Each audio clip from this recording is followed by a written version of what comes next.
Viewers இன்றைக்கி நம்ம என்ன பார்க்க போகிறோன்னா பிகினர்ஸ் கூட ஈஸியாக செய்கிற மெத்தடில் சிக்கன் குழம்பு எப்படி செய்கிறதுன்னு பார்க்கலாமா.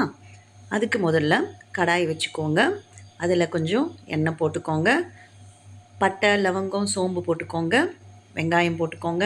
வெங்காயம் போட்டு நல்லா ப்ரௌனிஷாக ஆகிற வரைக்கும் நல்லா வதக்கிக்கோங்க. நல்லா வதக்கினதுக்கப்புறம் இப்போ ஒரு மசாலா ரெடி பண்ணிக்கலாம். வெங்காயம், தக்காளி, இஞ்சி பூண்டு பேஸ்ட்டை மிக்சியில் நல்லா அரைச்சி வச்சுக்கோங்க. இப்போ கட் பண்ணி வச்சுருக்கிற தக்காளியை அதை சேர்த்துக்கோங்க.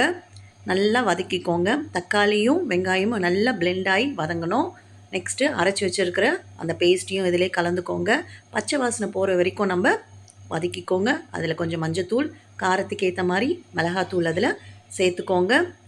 தேவையான அளவுக்கு தண்ணி ஊற்றி நல்லா கொதிக்க வச்சுக்கோங்க. ஒரு கொதி வந்ததுக்கப்புறம் கழுவி வச்சுருக்கிற சிக்கனை அதில் கலந்துக்கோங்க. அந்த சிக்கனில் மசாலா நல்லா இறங்கியிருக்கும். நல்லா கலந்து நல்லா கொதிக்க வச்சுக்கோங்க. சிக்கன் நல்லா வேகணும். நல்லா வதக்கிக்கோங்க.